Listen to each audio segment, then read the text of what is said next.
The pursuit of gold. So we're gonna go meet up with Ryan. Don't know what we're getting into today, but it's gonna be good. Tag along, let's go. He's found like a gram or two, and I was like, yeah, right. And then he shows me some pictures and shit. I'm like, whoa, all right, like maybe. You got your boot. You got muck boots, so you got the better ones. You got the real deal. Yeah, most people are like, nope, not finding nothing. You should try down the, river.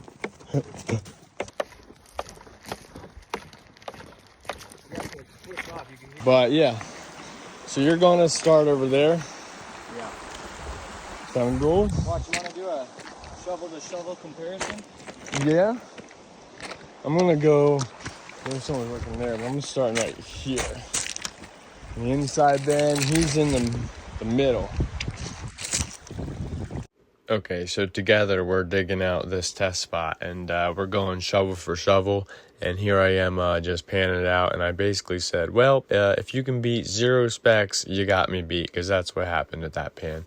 So I decided to go back over closer to Ryan, and I dug in front of a gravel bar, which produced a good bit of gold. So we just started shoveling. We had a couple hours in there, and as you can see, I'm just rotating the camera a couple different directions to try to give you a different perspective. But he's working his sluice box over there. I'm working mine. We're both borrowing my shovel and my screen. I didn't realize he didn't have them, or I would have brought an extra one for him to borrow. But it worked out. While he was feeding his sluice, I was feeding my bucket, and vice versa. So it all panned out together. So grateful that Ryan had shared this spot with me. I do have to thank him, because if it wasn't for him, I wouldn't be aware of this spot. But he brought me down to this spot on his day off from work, and allowed me to experience a decent bit of gold that he was finding as well. So if we had spent a whole day here, I think this is a mineable location, but we only had a couple hours before we had to go pick up his stepkids. So here we are. All right, look at this clumpy shit that Ryan's talking about. What's up, Ryan?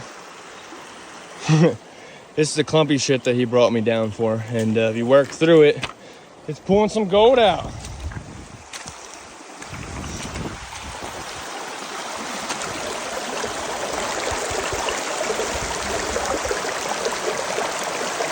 You down in there? What are you doing? You got some? Ah, yeah. Yes, there's a good bit in there, dude. I don't know if that'll pick it up, but there's a nice little chunker right there underneath. Shit. Yeah, it is. That is a nice little chunker. Look at all that black sand you got built up in there. Right here. Yeah. There's probably some gold under there. Usually is. Sweet. Once you get on the gold, there's just something therapeutic about shoveling them little scoops of dirt into the sluice box and seeing the gold collect on the mat. If you do any type of gold mining, you understand what I'm talking about.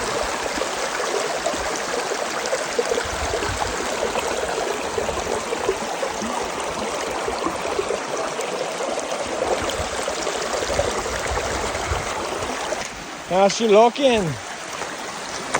That was like half of my first cleanup. Oh, shifty. Hell yeah.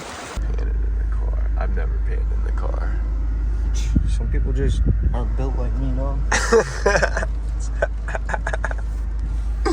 It's nice gold, though. Suck it up. Suck it up. Oh, you got that snuffer game. Well, here I am a couple days later cleaning up the gold. I got my little like 8-inch pan and my 12-inch pan there, and basically just taking like a cupful at a time and just sorting through it, scooping up a little bit of flakes, and using that little strainer I picked up from the dollar store to get the bigger material, separate, use the smaller material. And I didn't actually find anything inside the classified screen there.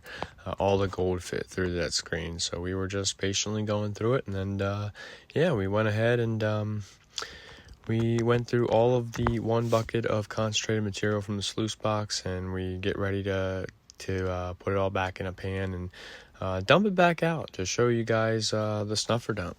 So it isn't that much, but we are starting to figure out that there is a calculatable amount of gold in the river. You just have to pay attention and start yeah, start just keeping track of how many buckets you utilize, or how many buckets you go through concentrated, and then you can put a number on what each bucket's worth, and then see if it's feasible ground for you to mine. What's going on? So it's crazy we do all that sorting to just dump it right back into the pan. So I just wanted to give you a little idea of the snuffer dump. So here, I'll set you up here, and this is where we're at.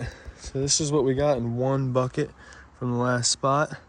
And the next video, we're gonna show you what 5 buckets looks like. These are classified buckets, so mind you, that's like, I don't remember the exact number, but somewhere between like 6 to 10 unclassified buckets. So as you can see, the gold's starting to show up there at the top. So that's one bucket. One bucket of material. So let me do that one more time for you. Kind of moving all over the place with all that black sand. So I'm going to clean that up a little better. I'll show it to you. So there's the snuffer dump of one concentrated bucket. So that's about an hour's worth of work on the river. You can see that we actually have some mercury coated gold. So that little white shiny spots when there's some mercury on our gold. So this was one full bucket down on the location. So stay tuned for the next video. We ran 5 buckets. We're gonna see how the next video turns out, and see if we can't start getting a number on what this is per bucket. So that wraps up this video. Here it is on the scale, and stay tuned, follow along, subscribe. We'll see you on the next one. Peace.